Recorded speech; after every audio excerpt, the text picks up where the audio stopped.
Commons report has found that assisted dying laws could soon differ depending on where you live in the British Isles. In just a few years, according to the report, a form of euthanasia could be legal in Jersey and the Isle of Man. Though they are part of the British Isles, as you know, these two islands are not part of the United Kingdom. They are crown dependencies with their own parliaments, the Manx Parliament, one of the oldest in the world, free to make their own decisions on issues like this. But devolution means that Scotland could soon follow, the report warned, with an assisted dying bill expected to be tabled at Holyrood later this year. Dame Esther Ranson, tragically suffering from terminal lung cancer, revealed in December that she had joined Dignitas. Today, after the report's findings were published, Dame Esther called for a free vote in the Commons on euthanasia. Well, with me now is Andrew Copson, the Chief Executive of Humanists UK. Thank you very much for coming in and welcome. This is a very important issue that is, I think, worth discussing, and having a debate in Parliament seems a not unreasonable thing to do. Yes, I think that's right. We've had debates in Parliament in the past, but what's changed, I think, is that public opinion has shifted even more towards favouring assisted dying. And also, more and more people have had direct experience of relatives or friends, often parents or grandparents, who, modern medicine being as fantastic as it is, have just had their lives prolonged beyond the point at which it's endurable or has any quality. And so I think that change, which is ongoing, means that Parliament should look at it again. It's timely. But isn't that first bit covered by that old line, thou shalt not kill but need not strive artificially to keep alive? That there isn't an obligation that anyone's suggesting that you have to take extreme measures to keep people alive when they're at a point when they're not really going to be able to live for much longer.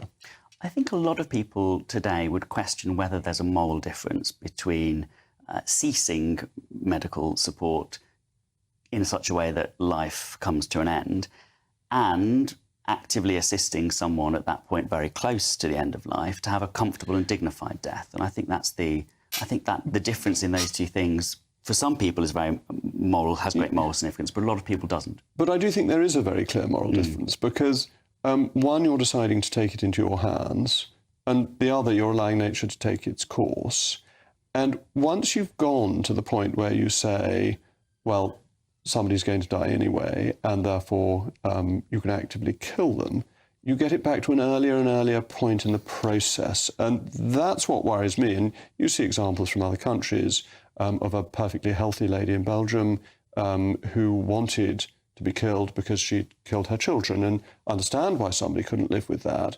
But that's not somebody who's about to die not being aggressively intervened with. Well, I think a British system should be limited to people who are terminally ill or incurably suffering. So I don't think some of the other jurisdictions that are addressed in other ways are for us. I think that we should limit ourselves to that. I do think, though, the thing that makes the difference in this scenario as you're talking about is individual choice. I mean, I believe in individual choice. I think that a person, if they want to end their life at a time of their choosing because they're incurably suffering or terminally ill, then medicine and the state should assist them in doing so and shouldn't prevent them doing so. And I think individual choice does matter in that circumstance. It's not someone taking into their hands to end a life, it's someone offering assistance to someone who's chosen their life should end. That does matter, individual autonomy. You see, you've said one thing is similar morally. I think this thing is very similar morally, that if you are fit enough to be able to do it for yourself and you do not need assistance, then that is free choice, though no one would want to normalise suicide, because then that is just straight suicide, or to feel that that is something that one wouldn't want to help anybody in that position to avoid. Not all things being equal, no. Not all things being equal. Whereas when you're giving somebody help, then you are actively assisting a life ending, which wouldn't naturally end at that point. And that does change it. It's not just free choice of the individual then, because it's the active participation of another individual. Suicide, of course, although you want to deter it in most people's circumstances, is legal. I accept that. It's not a crime. And in the same way that you might help people who couldn't do other things for themselves if it was based on their choice, you would also possibly, I would feel this way, feel yourself morally obliged to help someone who, because of their circumstances, couldn't end their own life in dignity, which is legal. Take, for example, people with locked-in syndrome. So, you know, the big case in the UK that went to the Supreme Court some years ago was Tony Nicklinson, paralysed from the neck down. Many people in those circumstances find they have a life to live that gives them fulfilment. He didn't. Many people don't. He wanted to end his life. wasn't capable of doing it himself, wanted assistance, was denied assistance, and so starved himself to death, to his great pain, to the suffering of his family and everyone else. I think in those circumstances, given he had a settled wish and it was his own freedom of conscience, he should have been assisted given he was incapable. And I think that's the right thing to do. Isn't that a very difficult case to take? Because once you say that that can happen, you begin to create the pressures, both internal and external.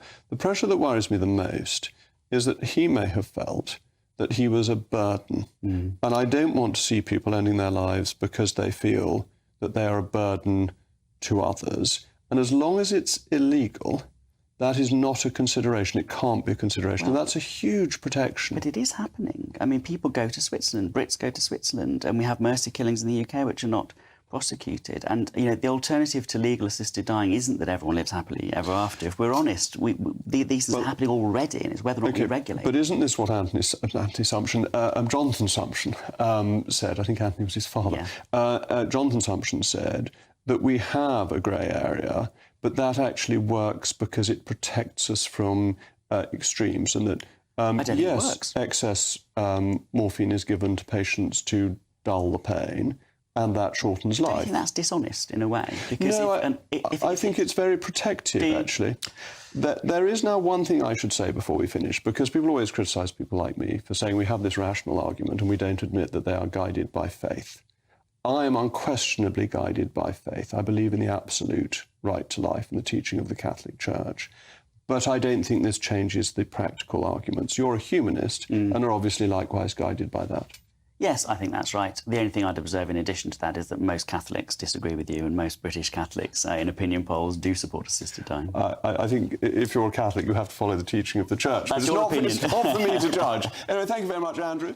Coming up, more mass migration records have been broken in spite of repeated mandates.